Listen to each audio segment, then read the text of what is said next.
আমরা চলে এসেছি বারাসাতে বর্তির বিল। জায়গাটা আমি অনেকদিন আগে দেখেছিলাম, কিন্তু জায়গাটায় বর্ষাকালে আসলে তবেই ভালো লাগবে, না হলে ভালো লাগবে না বলে আসা হয়নি। তো হঠাৎ আজকে সকালবেলা মনে পড়লো আর বেরিয়ে পড়লাম। জায়গাটা সত্যি খুব ভালো, খুব সুন্দর একটা জায়গা, চারিদিক জল আর জল। আর সবথেকে বড় জিনিস সেটা হচ্ছে এখানকার মানুষের জীবিকা হচ্ছে পাট চাষ।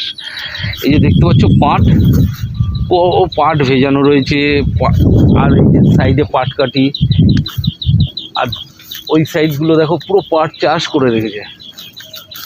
এত সুন্দর একটা জায়গা। তো এরপরে চাপবো নৌকোয় চেপে এই বিলের মধ্যে ঢুকবো, যে তার সৌন্দর্যটা কী। আর বর্ষাকাল তো একটু জল কাদা চারিদিকে আছে, তবে হ্যাঁ জায়গাটা সত্যিই খুব ভালো জায়গা। তো চলো এবার আমরা নৌকোয় করে চাপবো। নৌকো কোথায় আছে? নৌকো আছে ওখানে, ওই নৌকো ভাড়া করে নিয়ে তারপর যাব। আর এখানে আসতে গেলে আপনাকে আসতে হবে বারাসাত স্টেশন। বারাসাত স্টেশনে অটো ধরে আসতে হবে,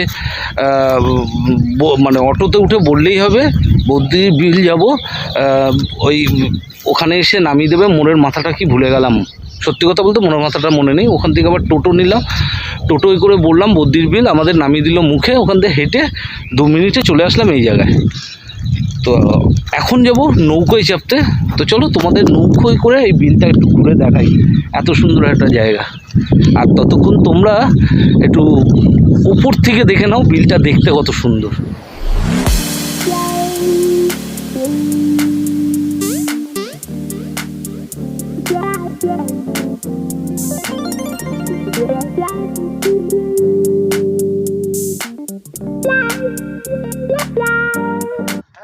তো আমরা উঠে পড়েছি নৌকোতে, আর নৌকো চলছে দেখো কি সুন্দর। আর আমাদের পেছনে মাঝিদা রয়েছে, আর এই হলো নৌকো।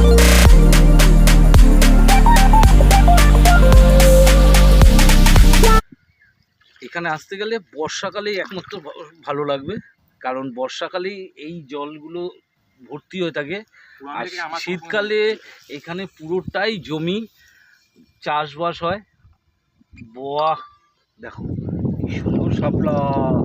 মানে আর কিছুদিন, মোটামুটি আর সপ্তাহখানিক পর আসলে পুরো শাপলাই ভরে যাবে, সব ফুল ফুটে থাকবে, তখন আরও সুন্দর লাগবে দেখতে। আমরা একটু আগে চলে এসেছি তো, তাই শাপলা ফুল ফোটেনি, গাছগুলো হয়েছে, দারুণ লাগছে। আর জল কত কাছে।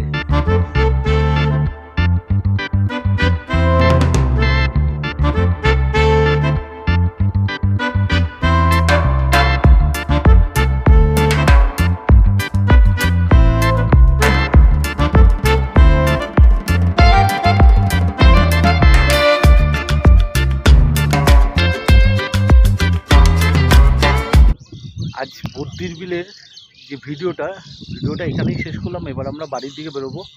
আস্তে আস্তে মেঘ করেছে, বৃষ্টি হলে চাপ হয়ে যাবে অনেকটা ডিস্টেন্স। তো ভিডিওতে যারা সাবস্ক্রাইব করোনি অতি অবশ্যই সাবস্ক্রাইব করে দিও যারা। আর ভিডিওটা ভালো লাগলে লাইক কমেন্ট শেয়ার করো। তো চলো এবার এগোই। আর জায়গাটা সত্যি খুব সুন্দর। শীতকালে পরিবেশটা আরও অন্যরকম হবে, চেষ্টা করবো শীতকালে একবার আসা। তো তোমাদের ভিডিওটা কেমন লাগলো অবশ্যই কমেন্ট করে জানাবে।